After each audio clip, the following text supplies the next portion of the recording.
Coffee out day! Guys in the Gulf. Andy Total Carnage, he's back on the podcast.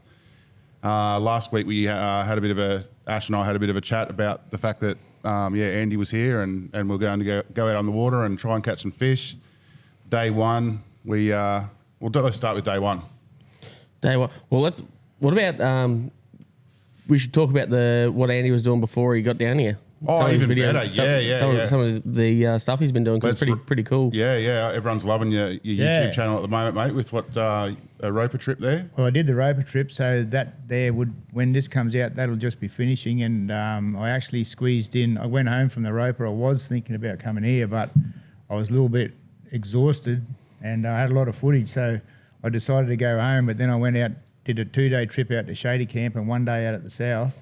And then I came back and stayed at the Bark Hut, and that's when you text me, Mikey. Said, "What's going on?" When you get me. So I basically went home from there. I left the Bark Hut. I went home. 2 hours later, I washed some clothes. I threw them all in under my deck, and I was headed off down the road. So I was like, so no, not much planning. I didn't have to unhook my boat or anything like that. So it was good, So you're down the roper. You're down there with Lukey. I was down there with young Lukey Johansson, learned heaps, and went out with him a couple of times. And so he's a mud crabber there? Mud crabber there, yep. So and what was the trip like down there, mate? So it's very different to here. Like how do you get there to start with? Well, it was funny because I was actually the first one in there, and how I ended up in there was I was just in the right time at the right place, and I actually followed Vu, who's a famous crabber down there. I actually followed him. He came out for the first time. He's been down there 30 years, so I had the opportunity to follow him back through the long grass, around the ridge, around the boggy spots. So people actually came down. They thought that they were the only ones down there, and then they came up the river and then they saw me. So it was pretty funny to see their expressions when they didn't think anyone was down there. Yeah. So that was an adventure in itself, getting down there. And them guys had to go down by river?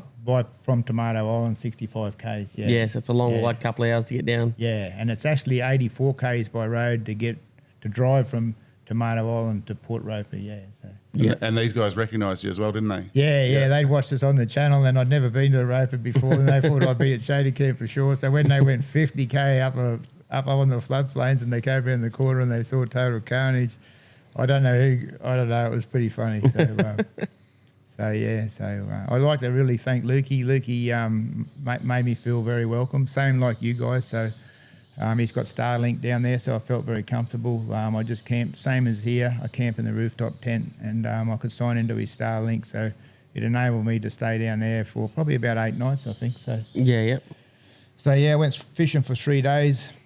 I caught about 35. They reckon the fishing was tough, but I got about 35 barras. Biggest one was 94, and I went out with Lukey a couple of times. In the upcoming weeks, there'll be another vlog with Lukey Johansson. I watched a couple that you've already put out from down there.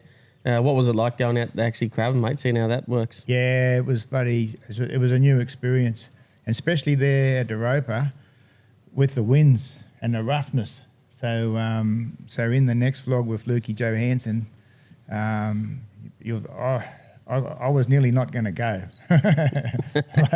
The bloody swell that comes in, I don't know, you guys need a gold medal for bloody doing that week in, week out. I take my hat off to you, I tell you. Yeah, well, it's definitely been windy, mate. I know since you've been here, it's been blowing bloody 20 knots every day, just about. Yeah, even in Darwin, it's been windy, so. That real dry season type weather at the moment, high level cloud and big southeasterlies all day, even into the evening. She's been bloody windy. It's been really beautiful camping in the rooftop tent. It just it's good just to chill out and not do much, So. Yeah. Well, like they say, mate, if you're really uncomfortable, that's when the barras are going to be on. But when you're really comfortable, it's a bit harder. So it's been pretty tough fishing down here. When the sandflies and the mozzies are biting and it's humid as all hell, the barras will be biting for sure.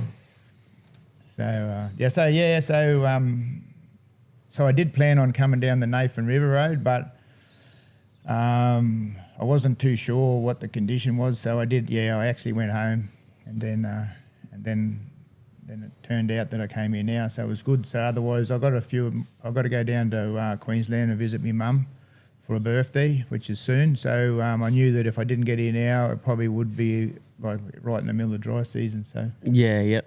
and even though the barra fishing's been a little bit tough, we have banged a few, and I've had a really good time, and it's been excellent. Yeah. Oh, good stuff, mate.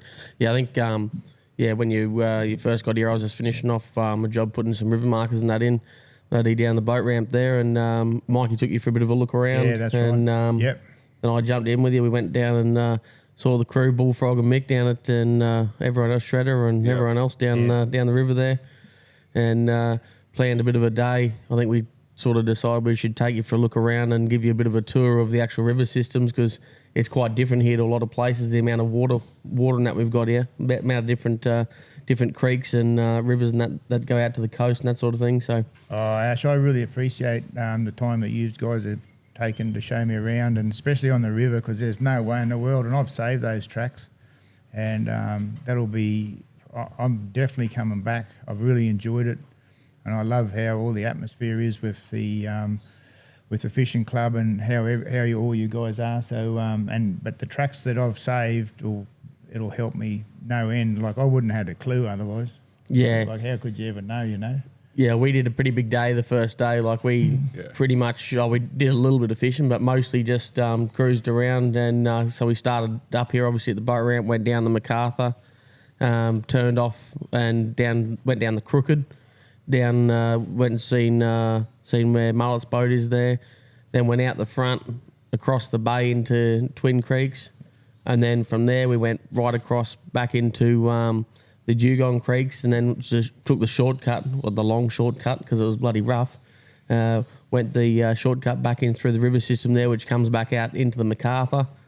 So we took you out the mouth of the MacArthur, then across into the Kellys, up a couple of creeks in the Kellys, and then back into the Carrington and back up the Carrington. So you got to see all the three major rivers all in one day, which is, there's not many people that have put that many miles, I don't think. On the first day, yeah. And I'll tell you what, when you were taking me across those mud flats out the front, if being used to Darwin tides, I wouldn't have even attempted that in Darwin, because you'd probably get stuck home and dry. But but these tides here are a little bit different. So don't worry, we were worried too. No, it was all good. Don't look at the sounder, mate. Just turn that one off, because there's only about a foot of water most of the way across them flats there where we went through, and you got to be a bit careful too, because there's a lot of bloody big tiger sharks and dugongs and turtles and all sorts of stuff. So you got to be pretty vigilant when you're travelling across there. But it's not too bad once you get up on the plane. As long as you stay on the plane, you sort of can get across there pretty easy. Yeah. But it's definitely one of them places you don't want to be there on a falling tide and get stuck, because it's when the tide drops out, you're 4Ks back to the channel again. So. That was a very social day as well. Like we just happened to run into Mullet, who was doing his crab run at the time. Young boy as well. We saw him. He's actually milling in the distance over here. How you going, young boy? Supervising. Saw young boy. Who else? Oh, we saw Mullet. Yeah. Tian. Tian. Yep. And young William. Yeah, we saw everyone, mate. Yeah. That's invaluable for my future coming down here. So which is what I'm going to do. So.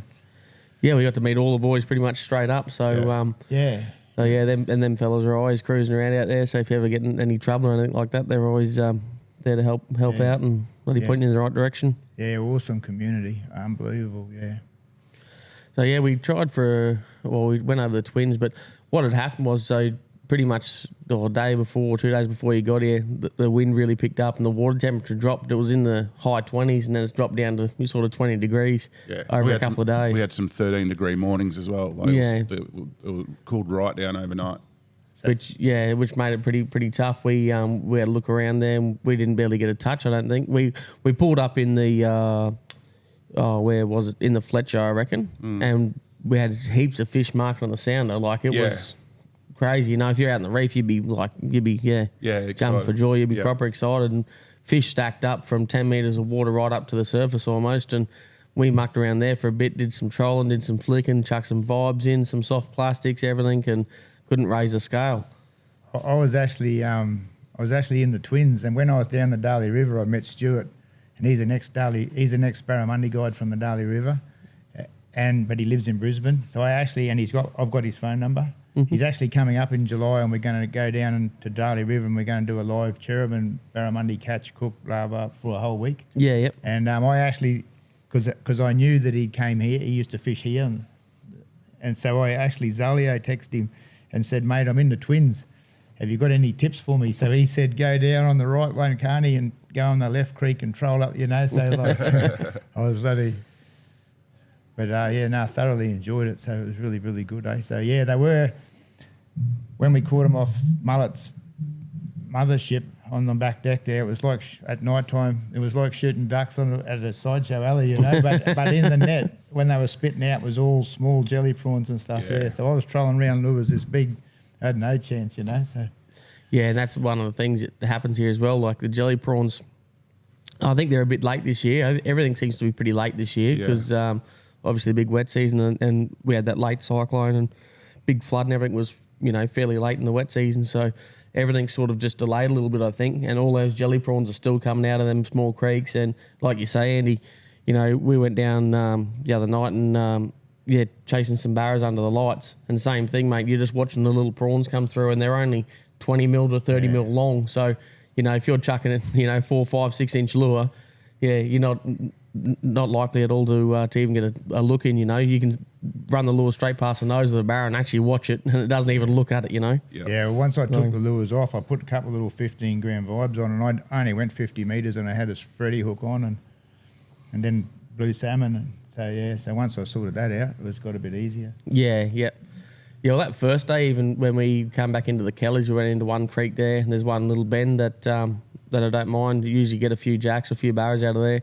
We had 2 boats, Mike and I, and my boat and you and your boat, and we were literally parked on top of that snag there for 20 minutes, half an hour, peppering it from every different angle.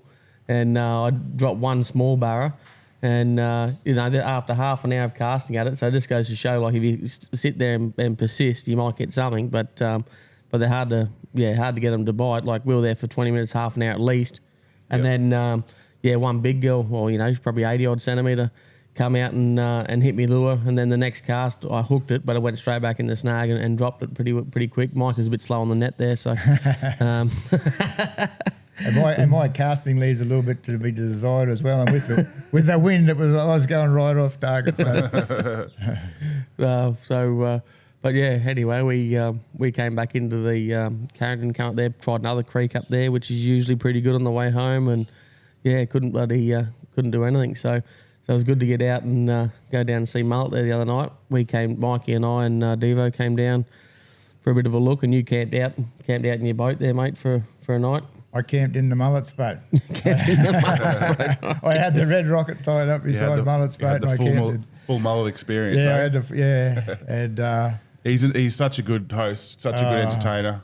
Cooks up an absolute mad feed for us. Yeah. Oh yeah, cooked up crab, barra, bloody, veggies, chips. Yeah. And don't worry, it's all on. We've it's going to be on Mikey's, and it's going to be on my YouTubers, buddy. and I'll tell you, the best barra I got was 73, so I think it was the best one for the night. But under Mullet's guidance of telling me where to cast, so and tiny little prawns too. So I was casting this little prawn I'd been carrying around in my console for about 2 years. I put that on with the Tatula 300. I could only flick it about 10 foot, but that's all I needed, So yeah, well, that's it down there. Like at night time in the lights there, like you only have to be right on the edge of the shadows, only 3-4 meters away. So you only need to cast 2 rod lengths away, and you're in the zone, sort of thing. You don't have to cast very far. But yeah, it was funny because I think Mikey got a barra pretty early on, before it was even dark. Yeah. You got one. Yeah. And that was like casting towards the bank where there's a big drop off there. Yeah, with using a vibe. Yeah, on my first cast, I had been jigging because there was big boomerangs on the sounder below the boat. Been jigging for a while. Then I thought I'll have a cast into the bank.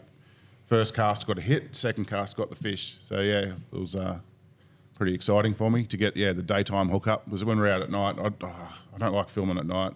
The footage is so much better when that sun setting, and so I was pretty happy with that one. Although I wasn't wearing my chest cam.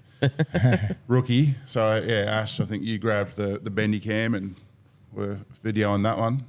And then 2 seconds later, Devo got one, and that might have been fish of the day if it wasn't chopped in half.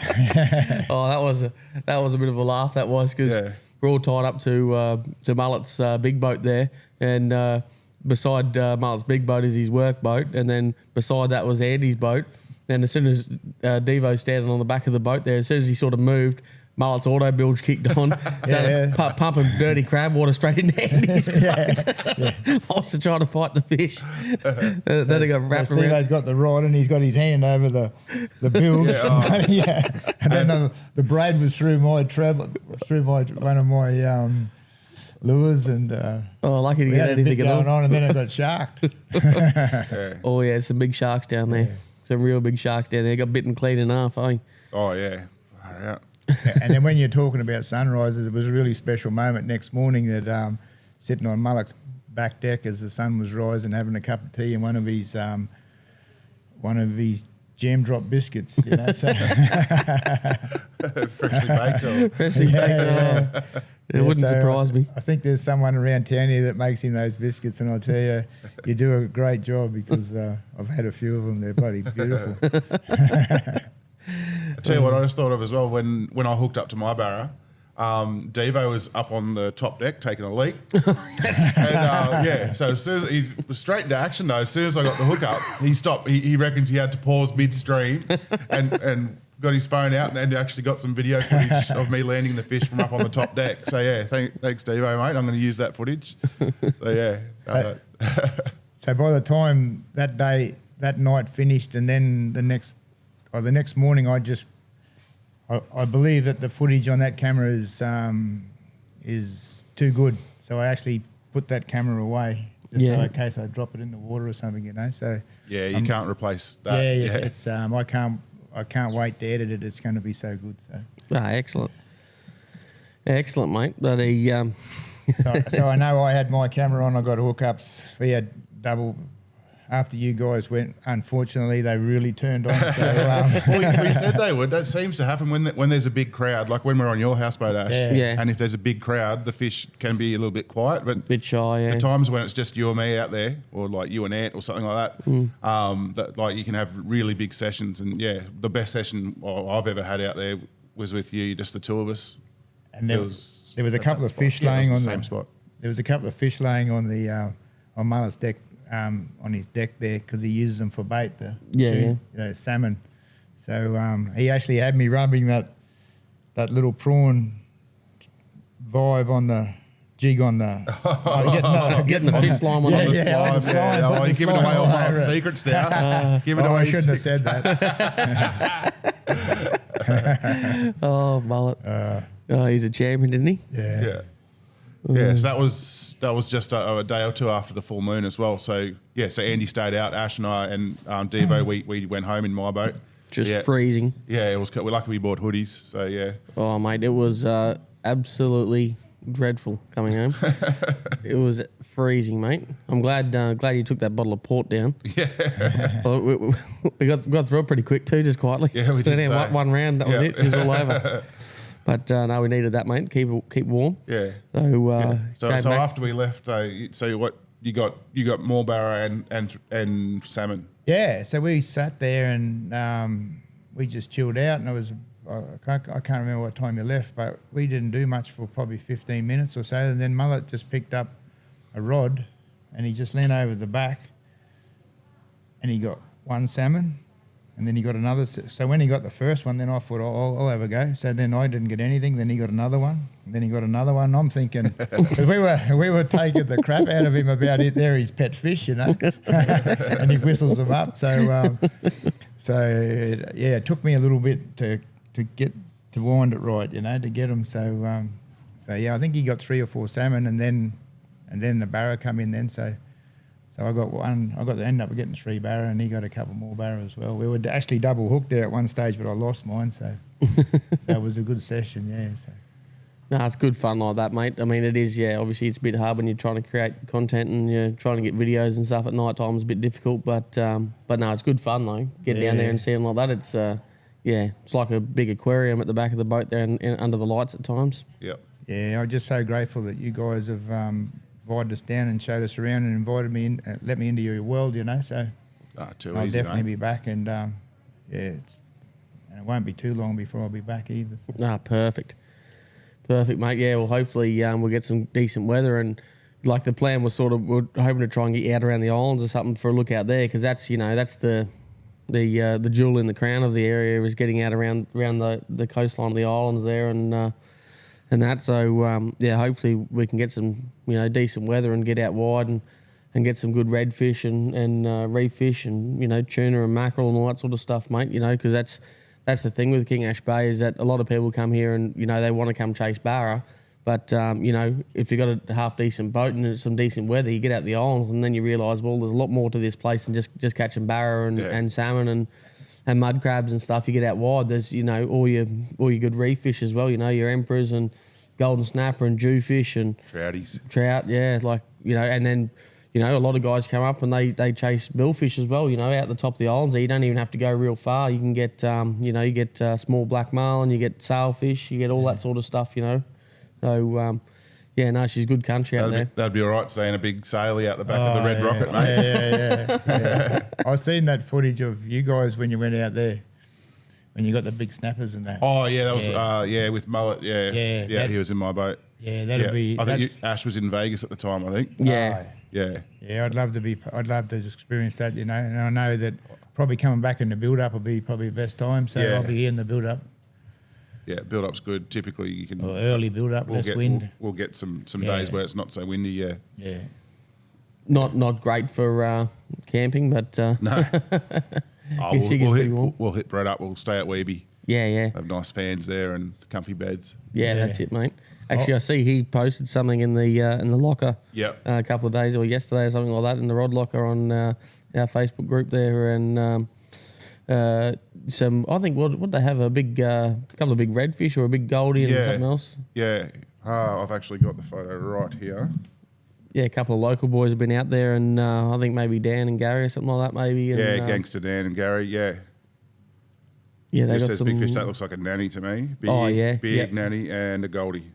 Yeah, and that's the sort of stuff you can get out there, and it's such a good place out there. You can just go stay at Weeby, and you go one way, Andy, and you go chase barra on the rocks there, real close if it's too windy, and then if it's good weather, you go the other way out the front, and only a couple of k's, and you're straight into good water, and you getting good goldies and mackerel and tuna and everything.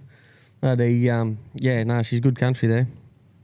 Oh yeah, and we need to get a few tuna because Brett knows how to cook a tuna.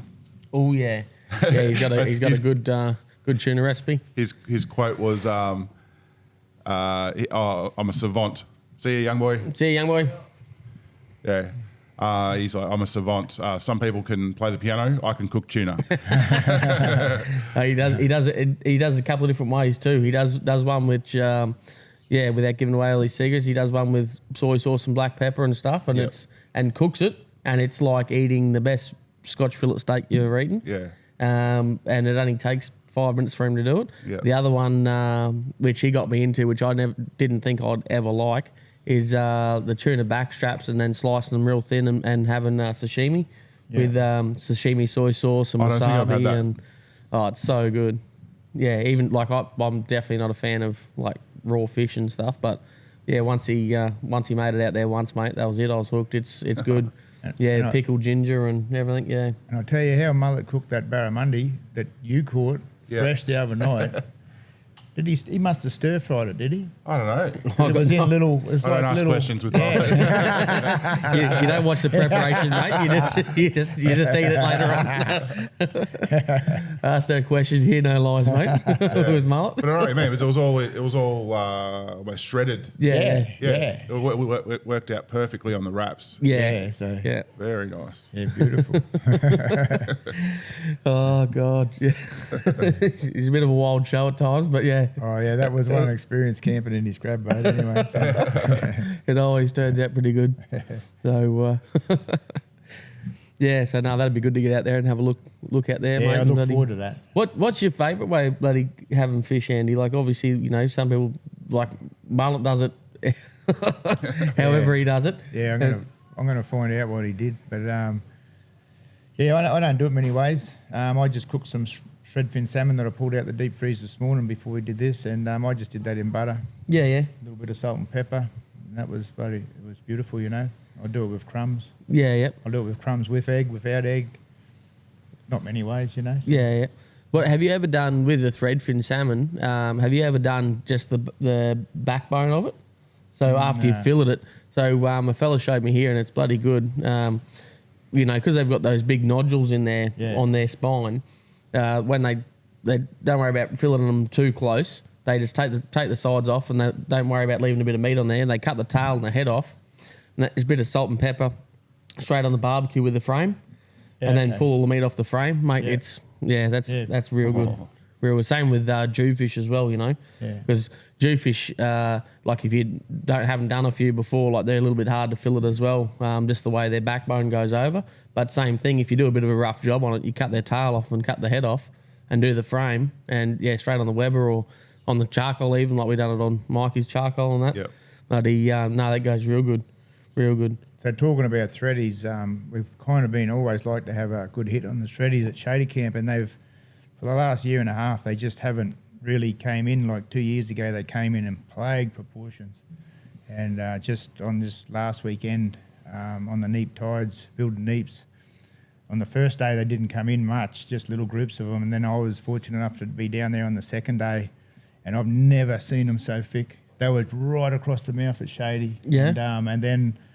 And then I talked to a mate, Captain Steve. He was there the day after, and he fishes Shady Camp for a lot of years, and he said he's never seen them so thick. So as the tide came up, they'd pushed up around a couple of corners, and they were like 2K thick. So so that's my sort of fishing. Yeah. But I'll be maybe I'll get another. They'll probably come in now, so maybe get a couple more opportunities at them, you know. So, but I definitely like to.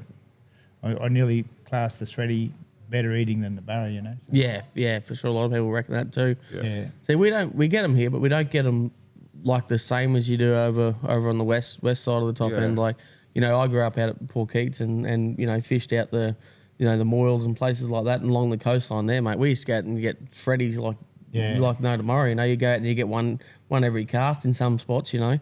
Whereas here, like if you want to target threadies, you've really got to work to get them, you know. Yeah. So really put in the work. I know guys that were here, Sophia and that were here just a couple of weeks ago. They were chasing threadies and they were over the twins and that, and actually targeting threadies, you know. Yeah, but it's hard work here compared to that western side, I reckon.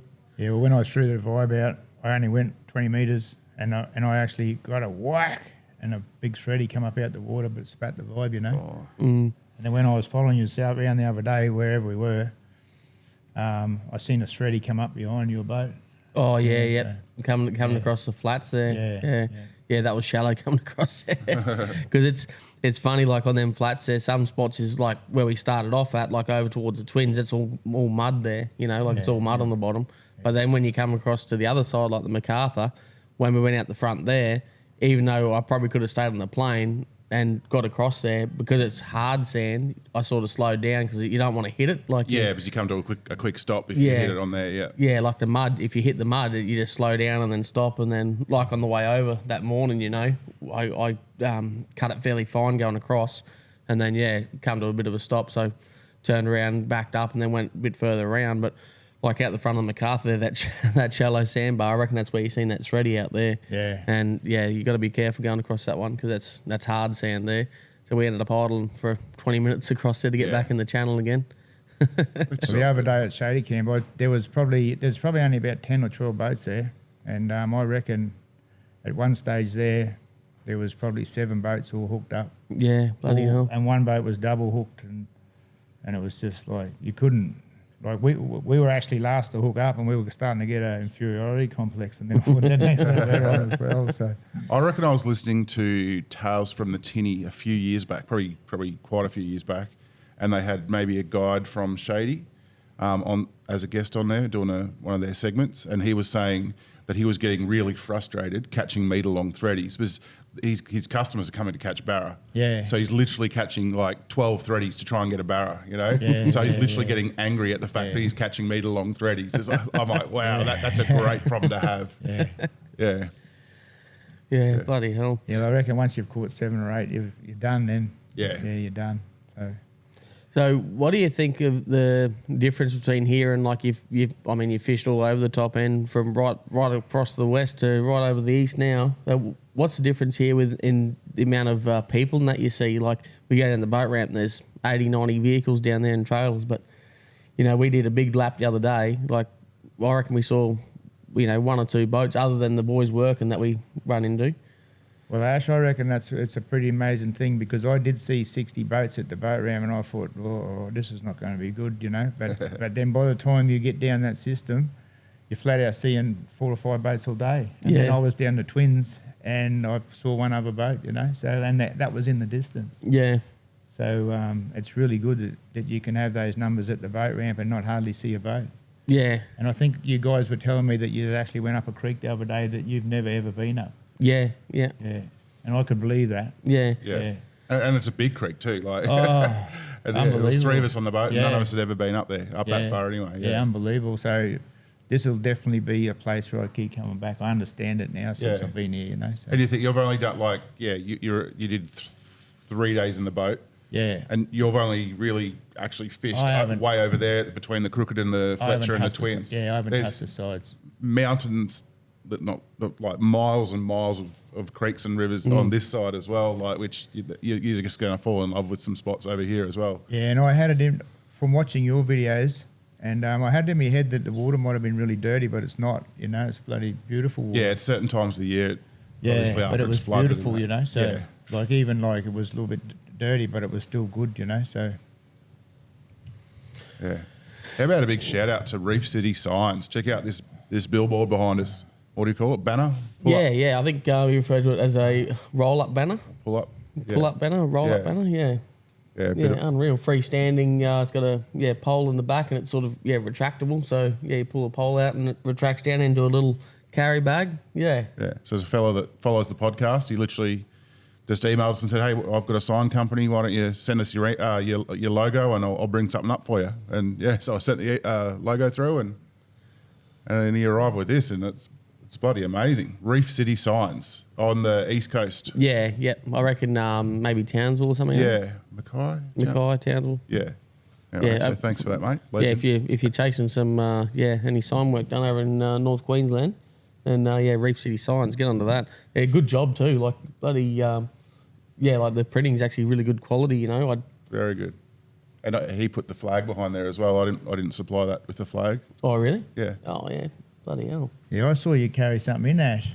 And I go, wonder what he's got there. Then you started to unfold it and drop it out. And I went, how good's that?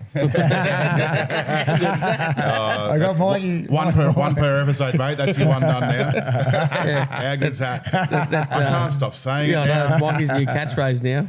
But he said it about 20 times. It's funny when you spend a bit of time with someone that you start saying the things that they say. I know that the other night on Mullets, on his back deck when you caught that barrel, I think you said it about 10 times, Mikey. Oh, bloody hell. No, that was good fun. Yeah, so that's the thing. Like you've fished over there, like out the Crooked, and that's like I said, that's like a more of a muddy sort of area, like and dirtier water. You go across to like the west side a little bit, like the west side of the systems go out to Carrington and that, and it's completely different. It's nice clean water and sandy and rocky, and it's just completely different again. So here you can do several sort of different styles of fishing, sort of in different areas, and all within an hour of the boat ramp. You're in completely different country, and then when you get good weather, you can get out the islands, and then it's completely different again. It's just different to everything else. You can or the other thing which we haven't even looked at is you can go upstream. Yeah. And it's like fishing like on the upstream in the roper or something like that. It's there's no mangroves anymore. It's just big timber and massive big snags and stuff like that up there. Paperbark trees hanging over the river and stuff like that. Yeah, just completely different again. So And one thing that I noticed is really good is the fishing club with the boat ramps close to where you camp. You get fuel. There's a shop. And you can buy a feed, and the feeds are all reasonably priced. They're really well priced. And like last night we had the roast. It was beautiful. So it's just a good spot. Yeah, I'll be back 100 times. Yeah, well, we love it down here, mate. Obviously, but we went down and played trivia last night. Yeah, well, we were the reigning, defending, undisputed champions for the last 2 trivia nights, but not last night. We struggled in round 1 and 2. Oh, I think we struggled the whole way through, mate. Who knows what the thing at the end of a shoelace is called? I was close. I was one letter out. You were very close. I'll tell you what, Mikey, I was pretty impressed too with your drawing of your cartoon characters. And then when you 2 guys broke into a duet singing, I can't remember what the song was, but I got it on camera. Don't worry. Oh no, we'll be all having a look at that soon. Oh. I'm going to erase your memory cards while you sleep tonight. You better sleep with one under your pillow. Yeah, well, it was a bit of a big afternoon in the end. It wasn't planned like that, but that's how it normally happens. It was Neil Diamond or Frank Sinatra. New York. It's my go-to. Yeah. Start spreading the news. Yeah. Oh, God. Well, yesterday, Mikey and I ended up running into town. We had to get some stuff because I'm just about to anti-foul the boat and getting everything set up, and I'm looking everywhere for my thinners to clean up and get the because I use a high pressure airless spray gun, and looking for me thinners to get everything set up. And where the bloody hell? Then I remembered, Mullet rang me a couple of weeks back and said, he reckons something along the lines of, I'll put that part A on, then the part B. I was like, whoa. No, actually got to mix them together. Hang on, I'll come over and give you a hand. And he had no thinners, so I took my thinners over there and I forgot we used it all. So I went into town and I knew I'd bought some at auction. I bought a pallet of it at auction about 5 years ago and haven't used any of it yet. So I've down to about 800 litres now. So went and got a 60-litre drum of thinners and came back out and got the first couple of undercoats on, or tie coats done. So so that was good. And then you boys come around and I ended up had some beers on ice there because I was buggered after laying on my back under that bloody boat painting. So we had a few beers at home, which was sort of not planned. We were going to go down and say good day to Bullfrog or something, and ended up having a dozen beers at home. Yeah, well, then Bullfrog turned up. yeah, that's right. Then Mullet turned up, and as usually happens. And ended up drinking bloody half a box of beer there before we went to the pub. So by the time we got to the pub, I think we were half charged. So, but no, it was a good evening down there, mate. The girls did a good job running the trivia. Yep, absolutely. First one this year. Yep. Normally we've had a few things by now, but everything's sort of, as I said, everything's a bit slower this year. But now it's been good though. Everything's sort of getting back into the swing of things.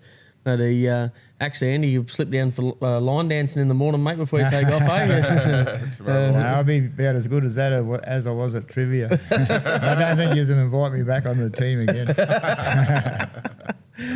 We did struggle, mate. Bloody hell. Our team name was Golf Carnage. Carnage. Yeah, we're trying to come up with a decent name, and yeah. Yeah, the only one I knew, I think, was where's the Valley of the Kings, is Egypt, because I've been there. Oh, that's right. I knew that one. Yeah, I was 100%. I think you were thinking about it. I went, no, I've been there. Yeah, I know that one. Yeah, I wasn't really sure, but I don't think I got any, mate. I don't know. I was pretty hopeless last night. So and you can visit Tutankhamun there as well. So. Yeah. But just holidaying over there? Yeah, years ago before I started the YouTube fishing caper. Yeah, I filled a passport up going to different countries. Yeah. So. Yeah. Bloody hell. Yeah, I've been going away 4 or 5 times a year, so I was always going somewhere. Yeah. No, that's the go. So what was Egypt like? Was it? Did you go back there? It was hectic. Yeah, hectic. I imagine it would be. Hectic. And the pyramids, and there is a McDonald's right at the pyramids. So, so if you see photos of the pyramids, the Giza pyramids, it's usually probably McDonald's will be right behind you, and you'll be taking the photo. Otherwise, if you take it from the other way, there'll be a McDonald's in the front. Oh, bloody hell! And the highlight of the trip for me is because I love the water, and I went over there. I used to go places in off season, so I went over there in the middle of the summer, and I won't sugarcoat it. It was hot. Yeah. And the favourite part of that trip was we spent 4 days on a Nile, sailing up the Nile on a small sailboat called the Fluker. Mm. And back then I used to drink, so there used to be, they had a big esky up the front with Egyptian 500ml beers, and they reckon I had, and it was an honesty system. So when you grab one, you just put a little stroke. So they reckon I had a picket fence, but it was beautiful, sailing up the Nile, hot weather, it was beautiful, and you just bloody. I just crack my first one at 8:30 in the morning, So it's just what we did in Darwin, So it's just bloody.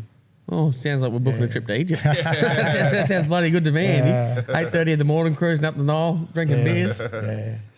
Oh, bloody hell. So where's your favourite place you've been to? Oh, Ash, I'm not too sure. You've been to Bali a few times, you're saying? Been to Bali a couple of times, yeah. Yeah, I like Bali, eh? Yeah, been to Bali, Thailand, all those places. Yeah. So I've been to mates' weddings in the Philippines. Only every time I missed a flight, I think I was telling you guys about it. I was in Bali probably 4 years ago, and the next day I got up and I was looking. I just sort of think I better check the flight. I missed it. I was meant to be at the airport at 2:00 in the morning, So I rang the driver up and I said, "You better take me out the airport." But then in the process, the volcano had gone off. Yeah, Mount Gung, isn't it? So everything from midnight, they shut the airport. So I got out there, and then when I realised that, I just went up to the Jetstar terminal, and they said, "Yeah, we'll just refund you, or we'll just book you another flight." So I actually missed the flight, and it turned out all right. Oh, yeah. Well, last time I was there, mate, was started last year, went over there for about a week, 10 days, and bloody got to the airport and got to the bloody Jetstar, mate, every time. Yeah, you'd check your bags on, they'd taken your bags yeah, and everything. Yeah. And sat at we're supposed to leave at like 8:00 or something like that at night, and about midnight or something like that. And we've been sitting on the ground for like 4 hours at the terminal, like not where all the eatery and everything is, so you couldn't even get a beer or anything because they had it all roped off once you'd been checked onto the plane sort of thing.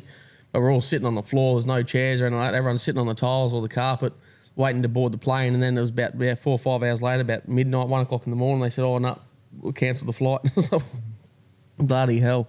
Had to go back, find the bags, get on a bus, get the bus over to a hotel, stay in the hotel overnight, and then leave at like 3:00 or 4:00 the next morning. So by the time we got to the hotel, checked into the hotel, we had about an hour's sleep, and then had to get our bags, get back on the bus, get back to the airport, and then wait 2 hours to get on the plane again. So, yeah.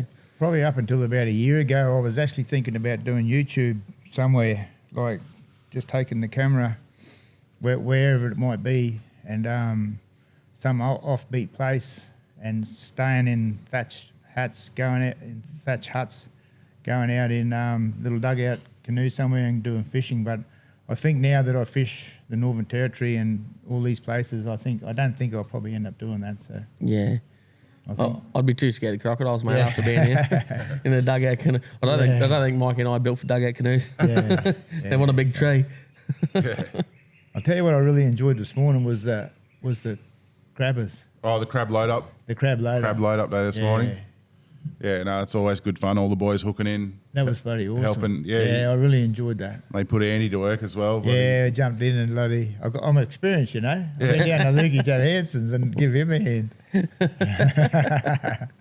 So I really enjoyed that. I saw you got the drone up as well. It's always good. I got the drone up. Yeah, Getting drone shots for crab load up. It's good fun. And I gave Tan, famous mud crabber down here, I gave him my camera. And then we were having a chat. Then Mikey filmed me. Tan filming me, so it was really quite funny. So the guys were really good, eh? They were bloody pretty comical, and they're always jamming each other up. Yeah, they allowed me to get in, and they were full of they were all excited. It was good. Yeah, and even chatting to a couple of the fishermen that were waiting, trying to get on the water, they were in good spirits as well. So it was good to have a chat to them guys as well. So yeah, they get a bit stressed out sometimes when the truck's there loading up when they're trying to go fishing. Yeah, well, the good thing is that they were already waiting before the truck got there. Was that there was no water there? Like every crab boat, we had to dragging over the sand. Yeah, no, that was. I'm glad that I got to experience that. So. Good stuff. But speaking of travelling, actually, somebody in the Rod Locker, mate, posted some photos from PNG. I did see that one. Yeah. They were holding like big. I don't even know what they are. Like not their black bass, is it? Yeah. Geez, that would be a nice fish to go do a trip over there. And Oh yeah, yeah. Reach out, boys. Invite us over. We'll come over.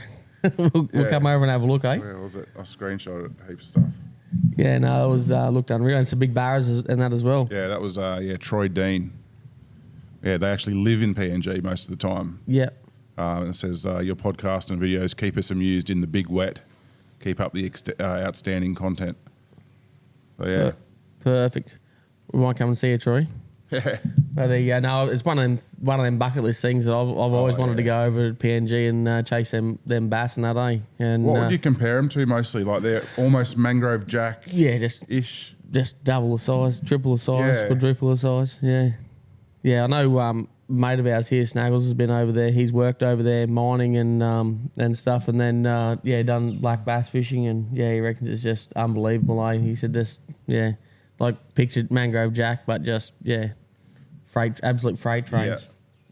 I got an invite, but I can't make it. But Jared Real Scream and Barramundi Guide, they're flying over to Singapore soon, and there's a competition, and they only open up, and it's right near where the big Ferris wheel is in Singapore. Yeah. Somewhere in there, and I don't know what sort of fish it is. He did tell me, but they open up only once a year for 6 hours. They have a competition there, and they open up for fishing. So their guys are going over to do that. So There's no fishing allowed there? no fishing, only for Just 6 hours of one the day a year. year. Yeah. And it's in and around the centre of Singapore there. So Yeah, wow. They got a lot of sailfish nut over there, I reckon, eh? Oh, do they? I reckon Singapore's a place for sailfish. I was talking to another friend of ours, Bug, and I'm pretty sure it was Singapore. He was over there, went over there and did sailfishing over there, and got heaps and heaps and heaps of. I think they were switch baiting for them. They're trolling them up and then throwing out a bait. When they actually see them come up in the spread. Yeah, cool. So that's another bloody bucket list thing as well. Is probably Singapore and do that. Then go over to Florida and catch yourself a metre long tarpon. Tarpon, that's another one, mate. What's the other one? Rooster fish, I reckon. Oh, yep. Yeah, South America, the big rooster fish they get down there. And then you got the big halibut as well. You said they look like a big flounder. Oh yeah. Up the very top. Like It's a cold water fish. Yeah. I think catching a barramundi off Mullet's back deck at night time, King Ash Bay, that's right up there for me. That's got to go down there. That's got to go down there as bloody. Well, it's the company that goes with that though. That's the thing. There's never a dull moment with mullets involved, mate. There's always some sort of don't forget to going rub on. the jig head in slime on the fish line. Oh, bloody hell. Yeah, he'll do the fish dance for you if they're not biting and get something happening. Bloody hell. Start singing Nelly Furtado. Yeah. What else was in the rod locker this week, mate? There's been heaps, actually. I've seen some big Dewey in there. I reckon Kylie's posted one there. Kylie posted that. Taylor, she caught a big Dewey a few years back now, 104 centimetres. I'll bring that photo up. Yeah, that was good. So Scott and Kylie and that are normally here, I reckon, about this around time. Now, I think Scotty. I think Scotty had some surgery or something done. Sure. So shout out to them guys. They won't be far off, I'm sure. After we were talking in. I hope they're not far off because they usually bring up heaps of wobbler, support for us. So from I think they're down Loxton. I think so. You were just last night. You were talking about going on one of your 3-month stints. So maybe find out when Scott and Kylie are coming first.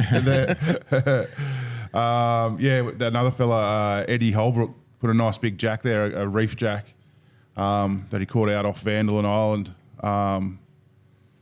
And he says he's going to send in a video of sailfish as well that he caught last year. Awesome. I reckon what triggered him sending that was last podcast we were talking about catching big jacks. We were talking about Mackerel Mountain and stuff like that. Yeah. And talking about big jacks. So that's a nice one there. And then there's a question here from Mark Hodge.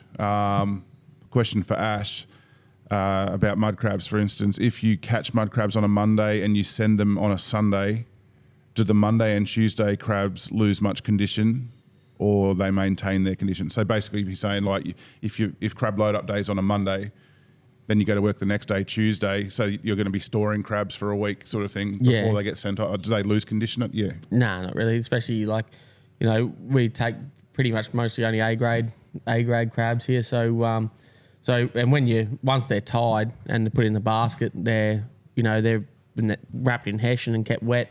They pretty much just sleep, like they're almost in hibernation almost. So no, you certainly don't notice any difference between ones that are caught today and ones that are caught a week ago. They're all pretty well the same. Obviously, if you keep them for several weeks, they'll start to lose condition. But yeah, okay. But no, you could keep them alive for that long, though? I reckon. Yeah. Just keep them watered. Yep. Yeah, as long as you keep the water up to them and with salt water. Yeah, salt water. Yeah. There's no fresh water. I don't like that. No rainwater, no fresh water. Yeah. You can keep if you take them, say if you're up here and you want to take some crab home, like down south or something like that, like I tell people, there's a couple of ways you can do it. You can either clean them, like cut them in half, clean them out, and then and freeze them green, and then cook them when you get home. But like the best way, if you're going to eat them like next week, or you take them for some mates or something down south after you've been here on a trip, the best way is to tie them up and keep them alive. Keep them in like a milk crate, or that's what we use the crab baskets. But if you're only taking half a dozen or something, keep them in a milk crate or something like that. Wet hessian, and you can keep wetting the hessian just with tap water, as long as you're not giving them a drink of it. Yeah, just keep it moist. Sort of yeah. So obviously when we're looking after them, we're pouring salt water on. Like we use a deck wash on the boat, and for a deck wash we just use a big bilge pump and on a bracket that's on the outside of the boat lower than the water line, rather than having like a pressure pump or anything like that. Because that way it's not high pressure, it's just high flow. Yeah. So you get plenty of water out, but without you're not bloody pressure washing them. So and then we give them a good drink of salt water a couple of times a day at least, and then you got to keep them sort of out of the sun, out of the wind. But if you keep them in sort of a coolish place out of the wind, and keep water on the hessian, so it keeps the moisture in there, they'll survive for ages. Yeah, cool. So if you're leaving here and you're driving back home, it's going to take you 4 or 5 days to get home. That's no worries at all. Just every day, just pull up and give them a bit of a drink, and wet the hessian, and then they'll be fine. Like, and they won't lose any condition like that. Like, as long as you're taking good ones. Obviously, if you're taking if they're a bit soft, like, then obviously they're nowhere near as good. And the other thing is too, like, there is this time of year is pretty good because it's cool. There's a very, very low mortality rate. You're very small percentage die. But when it's hot, like if you're here in like November, December, and it's really warm, a lot of the time it's older males that you catch in the rivers as well.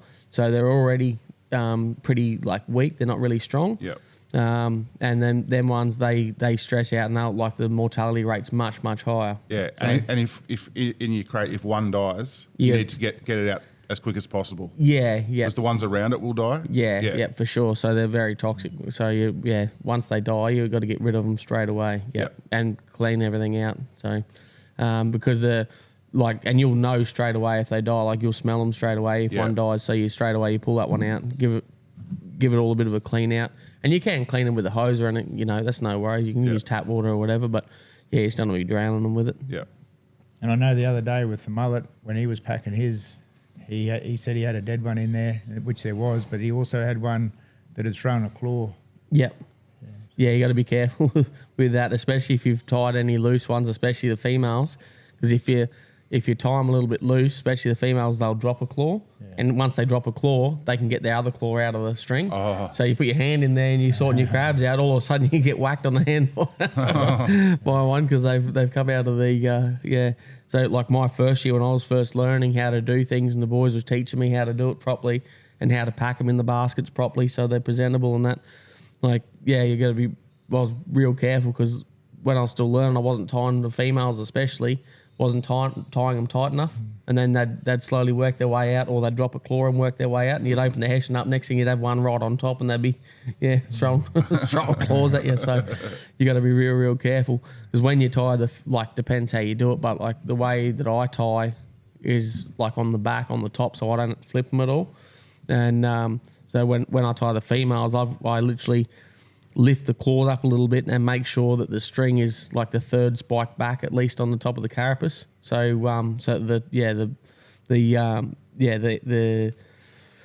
the front of the claw sort of things, at least the third spike back on top of the carapace where the string goes over. So that way, because if you tie them with their claws too far forwards, what they can do is they can actually move their claws back and retract right back, and they can actually pull them out of the strings. And so I learnt the hard way with that a couple of times. So yeah, then you got to chase them around the boat when they jump out and bloody try and bite you. Yeah. All right. So short answer for old mate was, so basically by the time it gets to a restaurant or whatever, they'll still be beautiful. Yeah, like I say, if they're good crabs when you catch them, they'll be good when a week later they're still fine, 100%. Yeah, cool. 100%. And once they go from here, like the crabs left this morning, they'll be in Darwin tonight, processed tonight. They'll be in the restaurants like tomorrow night. They'll be on a plate down south. So there's a very, very quick turnaround. The slowest bit is the ones that you catch today, tomorrow, the next day. Like obviously they won't go until next Monday. Yeah. But the ones that were loaded this morning, like by tomorrow night, they can be in restaurants tomorrow night. Yeah. Quite literally, yeah. So it's a very, very quick turnaround once they leave here. And like it's 12 hours on the truck to Darwin. But as soon as they get there, they'll be processed and ready for the plane tomorrow. So usually about lunchtime tomorrow, they're on the plane. And planes, I should say. We go to several different places where they go. Awesome. What do you reckon? We got anything else to cover, or do you want to get into song nominations? That's it for the Rod Locker, eh? I think so. Yeah, for this week. Yep. Oh, I'll tell you what we need to do, mate. We need to get some people to send us some videos. The boys have doubled down. They want to hear your yarns. So them Jabbers rods we've been raving about for the last couple of weeks. If you want one, send us a video. If it gets on the podcast, $100 off a Jabbers rod. So that's a bloody good deal. All you got to do is sit there with your iPhone or whatever, get the missus or get the boyfriend or partner or whoever it is to film you 2-3 minutes yarn about something that's happened. We need to contact old mate from last week. Yes, we do. Yeah, get him a voucher or a code or whatever. Yeah. Oh, actually, we did have. Our mate Misha's back. Yeah, Misha, good on you, legend. If you keep sending us videos, mate, every week when you're just kicking back and having a beer, just turn down the background music for us, and we'll be able to put them in the podcast. Yeah, that's the only thing. If you've got the background music there, we'll get copyrighted straight away, and you won't be able to hear anything anyway. So. Loving it, mate. Yeah. Loving it. Yeah, it's just good tunes you're playing though. Yeah, him just kicking back, having a Woodstock, head or whatever it was. Mad Mullet run. Actually, send us a song too, mate. What song do you want? You listen to the playlist a bit. So send us your song nomination, mate. We'll chuck one on there for you. Absolutely. What do you got, Andy? You got a song for us this week, mate? Yeah. My song this week is I think it was before I started YouTube 4 years ago. It's actually a fishing one. So I was down at the mouth of the South Alligator all by myself, and I'd been down there. This is the third run for the week, and I'd got a few small fish, and it was I think it was Friday afternoon. I'd taken my swag and I was going to camp overnight. I was going to catch a big barramundi, and I was over it. It was about 1:30 in the afternoon. I was power trolling up the middle of a little brook creek incoming tide. I had AC/DC Thunderstruck playing full bore, and next minute my rod bent over, and I had 1.15 So AC/DC Thunderstruck 1.15 That's what it means to me. Right, yeah. Remote down in Brook Creek, and so every time it comes on, that's what reminds me of that. Yeah, so and I never slept the night. I spent about another hour there, and that was my first meatery, and I just went home. I was done. Tell us what. So that would have been before you were doing your lures and that. That's actually that was before I did YouTube. That's actually what led me to YouTube. Yeah, in a sense, because I had trouble taking a photo of the fish with me holding the fish. Yeah. I've got a pretty bad photo of it. But I had no canopy on. It was in the middle of the day. I set my phone up, and I took 2 photos. I didn't even know. I couldn't even see them until I got home because I couldn't, like, with the sun and everything. And so I walked into the camera house in Palmerston, and I said, I need a camera that I can take a photo of myself when I catch fish, So and then that led me to the cameras that I use now, and then that led to YouTube. So yeah, wow. So out of that became the YouTube, Yeah. Bloody hell. And through doing YouTube, I know that AC/DC with copyright is about the hardest one. They're the most strictest one. Someone can hum. Yeah, someone can hum it, because I actually went to the Big Red Bash a couple of years ago, and there was I can't remember her name now, but she was doing, and she was bloody awesome. And I had footage of her doing AC/DC, and she was bloody gold. And everyone got up, but I couldn't put any of her singing on there, because even if you turned it right down, you still get copyrighted. So they're pretty solid, eh? Bloody hell. It's coincidental that you nominated an AC/DC song in the Rod Locker this week. Also, Kevin Blanchford, we've had him on before. His a boat name, AC/DC, spelled SEA. for those about to fish. Yeah. Anyway. Excellent. What about you, Ash? You got a song, buddy?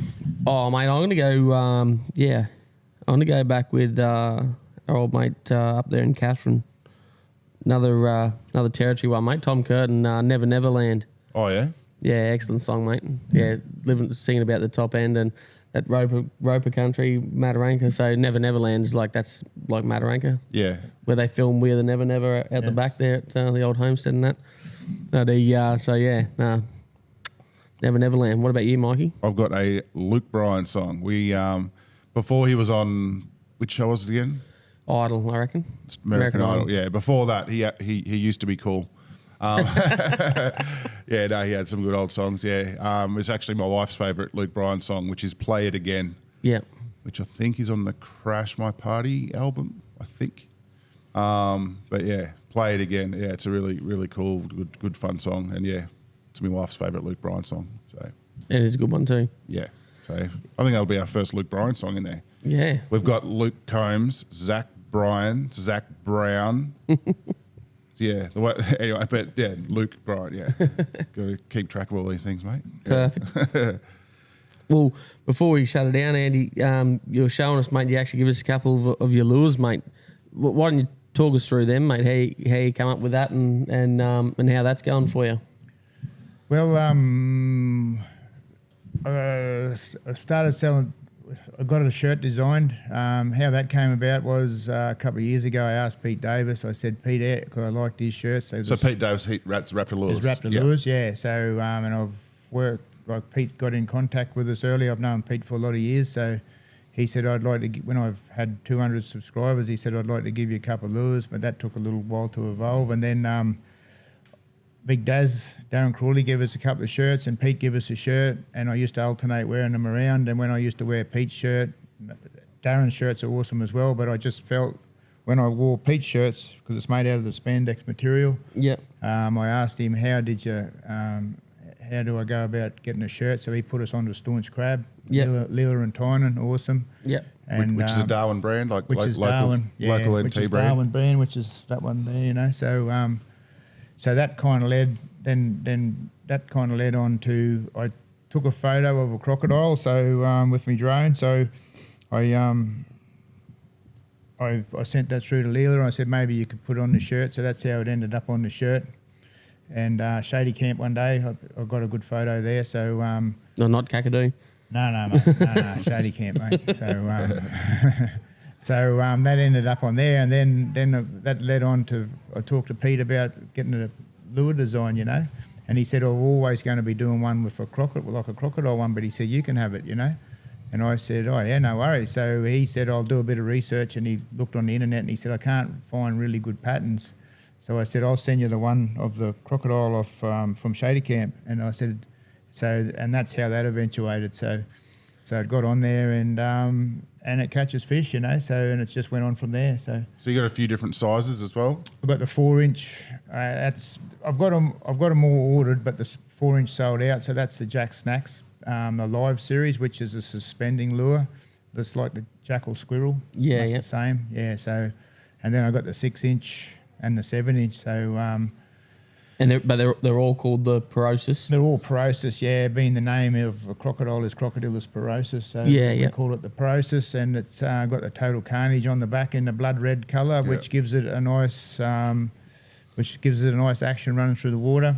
And the first 100 that I got the belly was white. So when we got the second order, the belly is yellow, and that was just a fluke. They made a mistake in the factory. Well, it wasn't a mistake because I like that colour now. So I said to Pete, going forward, can we make sure we got that yellowish, orangey colour on the belly? So yeah, and they become really popular. So they work really well on the tannin water. So I've got one in my boat there now. I think about putting it up on the lounge room wall. It's probably caught 40 barramundies. It's caught barramundies down the Darley. It's caught them down the Vic. It's caught them at Roper. I probably caught 30 barras at the Roper on that one lure. Wow. So I actually took it off because I thought, retired now. You guys are going to get sick of me saying I caught it on this lure. So. Also, there's a Western Australian YouTuber called Snaggabarra. He's caught a couple of big meteries on your lures as well, on the Porosis. I think back in about February, he bought Dave's his name, and he bought 2 lures off us, and you don't know what's going to come or something. But you always just hope that someone will catch a metery and send you a photo, because every time someone comes and they take a lure, say, yeah, if you catch a metery, can you send us the photo? Well, Snaggabarra, he did more than that. That's his favourite lure, and I don't know how many meteries he's caught on it. I think he's metre 19, metre 18, metre 9s. He had a competition between the Raptors and the Bombers, and Porosis come out a winner. I was a bit worried about that, but yeah, Dave, he's a good fella. One day we're going to catch up, and we'll do a trip. We'll do a couple of trips, whether it be over here or over there. So you can't script that. So yeah, he's been. So we actually sent him. I did a package up and went down to Pete's, and we threw a few lures in, and I threw him a Total Carnage shirt in, but I owe him, so he's a good fella, and promotes the lure, and look forward to meeting him one day. So if people want to get their hands on one of these Porosis lures, mate, where do they get them from? They can either just send us a message if they're around close to Darwin, and they can come past home when I'm at home. But Sue does have some, but she works 5 days a week, so it's a little bit harder. Yeah. Or they can go on the website www.andytotalcarnage.com and go through that way. Yeah. So, yeah. Awesome. So we're out of Jack Snacks at the moment, but I've got a whole full order. I think I talked to Pete the other day, and they're about 3 or 4 weeks off. So yeah. You got me all excited about lures now, mate. I think I might go a design. I certainly don't want to copy you. No. And we have spoken about this. I think if I started selling lures, I don't think it'll have any impact on Andy's sales. So we're all good friends here. Yeah. But I am going to copy you and start selling lures. I think it'll be a great thing. I'll tell you what, Mikey, I love these shirts that you guys have got on. So I reckon I've got one in the car for you, mate. I'm going to get one off you, mate. I'm going to wear it when I go down to my mum's on her birthday. I'm going to wear it. Yeah, awesome. Unreal. What do you reckon, boys? We've been going for over an hour now, so what do you reckon? Do we shut it down? Yeah, mate, yeah. All right, well, thanks for coming back, Andy. We look forward to seeing you again. Thank you, Mikey. And, let's shut it down. Thank you, Ash. You guys legends. Too easy, brother? No, easy. Too easy. Cheers out. Oh, sweaty ears. Oh, you guys are bloody legends. Oh, look at that. Oh, beauty. Guys in the Gulf.